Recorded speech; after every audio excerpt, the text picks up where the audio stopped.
Alors, mon sujet du jour, c'est pas vraiment un sujet d'actualité, encore que. C'est plutôt un questionnement, un étonnement, si vous voulez. En fait, j'ai vu passer une vidéo pas récente du Premier ministre britannique sur l'imposition enfin, de l'équivalent de l'identité numérique chez eux, qu'on va avoir la joie d'avoir en Europe, et qui a évoqué chez moi certaines interrogations. Et on va regarder, si vous voulez bien, dans 2 minutes l'extrait, si vous l'avez. Oui. Mais pour vous resituer un peu enfin, le contexte de mon étonnement, c'est cette ambiance religieuse qu'il y a partout au Proche-Orient. Alors, on le sait depuis longtemps, il y a un projet messianique hein, chez certains Israéliens.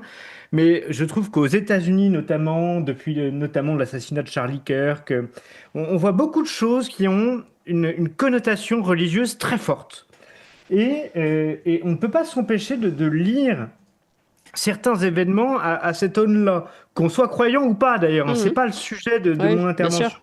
C'est de dire qu'il y a des gens qui mettent du contenu religieux Oui. dans des actes qui, il y a 10, 15 ans, n'auraient pas du tout amené ce type de contenu. Alors, ce que je vous propose, c'est qu'on regarde d'abord le bref extrait du Premier ministre britannique, pardon, Oui. Starmer.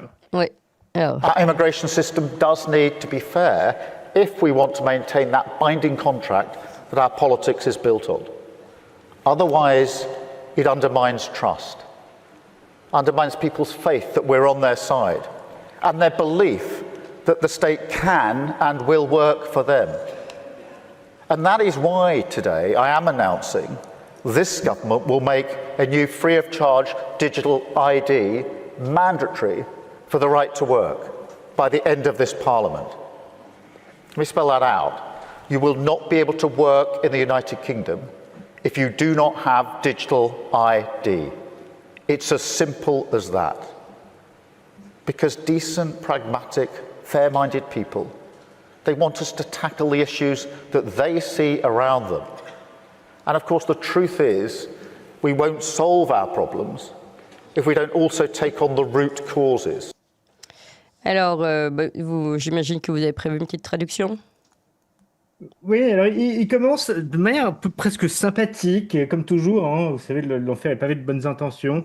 Donc il faut rétablir la confiance. Il parle même en anglais de faith. Hein. Faith, c'est le mot de foi hein, Mm. en anglais. Dans l'État, que voilà, il va falloir rétablir cette confiance et en gros dans le contrat social. Il dit c'est pour ça qu'on va devoir imposer cette digital ID, donc l'identité numérique, comme on dirait nous Mm. en français et qui sera, il dit mandatory, donc c'est un mandat, mais un mandat obligatoire. Oui. Et il dit, ça sera obligatoire for the right to work, donc pour avoir le droit de travailler. Il ajoute ensuite, you will not be able to work without ID. Vous ne pourrez pas, mot à mot, hein, travailler sans cette identité numérique. Et vraiment, il insiste sur ce point, ça sera impossible de travailler sans cette identité numérique. Donc on passe d'un truc, bon, là, à la limite sympathique, il faut rétablir la confiance dans l'État, à maintenant il va être impossible pour vous de travailler sans ça. Alors ça nous dit déjà des choses sur l'état du Royaume-Uni, sur quel est le projet pour qu'on ait nous ça en tête au niveau européen et particulièrement français de cette fameuse identité numérique, c'est vous interdire de travailler et donc de vivre, d'avoir de l'argent pour vivre, pour acheter et éventuellement pour vendre. C'est ça que ça veut dire. Ça veut Ah dire, oui. si vous n'êtes pas enféodé à notre régime, à notre système d'identification étatique, vous allez mourir. C'est ça que ça veut dire, hein, très très concrètement. Il faut vraiment se mettre ça en tête parce que le Bah, il projet dit pas mourir. totalitaire. Il dit pas mourir. Vous n'aurez plus le droit de vivre avec nous.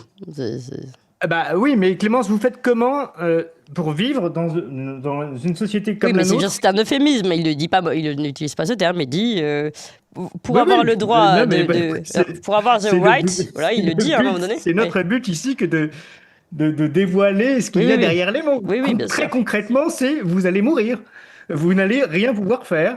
Oui, Alors, c'est vrai qu'on pourra peut-être vivre dans les bois, on en c'est a peut-être ça. souvent parlé avec vous, on pourra Alors, peut-être on va fuir, travailler notre autonomie. Oui, ça c'est sûr. on va travailler notre autonomie, absolument. Et c'est une bonne chose. Et il y aura un retour à la terre qui, elle, ne ment pas. euh, tout ça. Alors, pourquoi cet extrait? Donc, il y a enfin, c'est terrifiant, hein, vraiment au sens Il y a propre. ce projet. Mais Oui. surtout, moi, ça m'a évoqué quelque chose, ce passage de l'Apocalypse que je vous lis. Donc, on parle de la deuxième bête. Vous savez, dans l'Apocalypse de Saint Jean, dans la Bible et dans le Nouveau Testament, il y a deux bêtes qui émergent, la bête de la mer et la bête de la terre. Et voici le passage. Donc, on est au chapitre 13. Et lui fut donné à la bête le pouvoir d'animer l'image de l'autre bête et de faire parler cette image. C'est déjà intéressant d'animer et de faire parler des images, hein. Mm. Et de faire tuer tous ceux qui n'adoreraient pas l'image de la bête. Mm.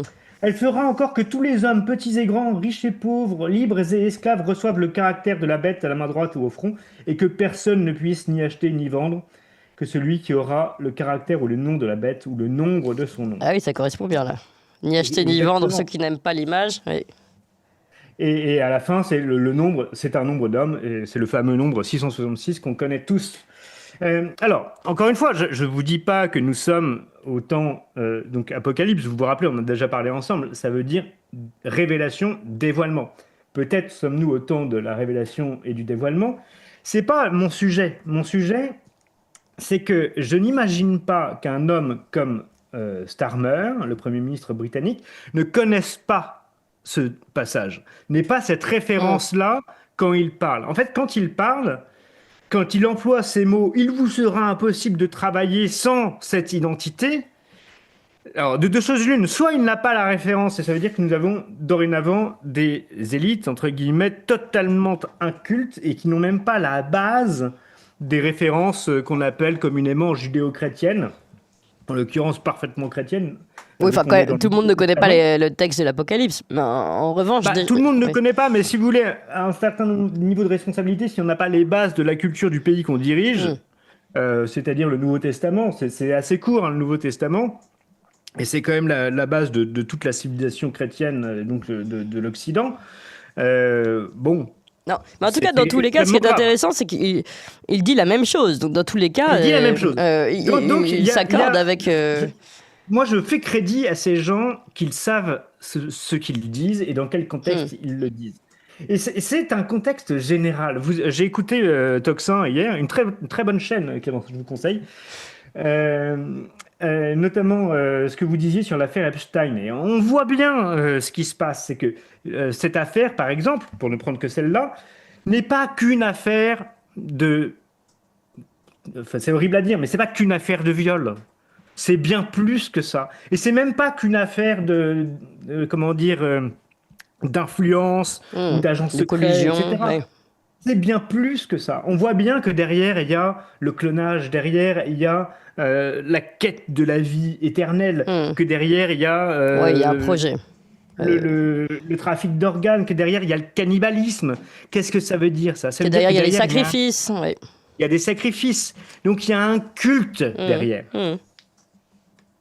Et ce culte, il est rendu à qui? C'est ça la question qu'il faut se poser. Ouais. Alors, si vous voulez bien, on peut regarder un autre extrait.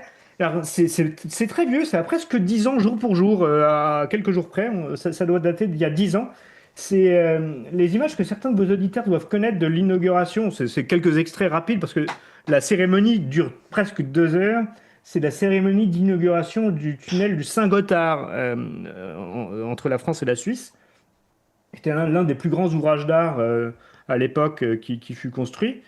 Et vous verrez, ces images sont étonnantes. C'est parti.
Alors, bon, bah, en effet, ça nous rappelle un peu la cérémonie des Jeux Olympiques. Hein.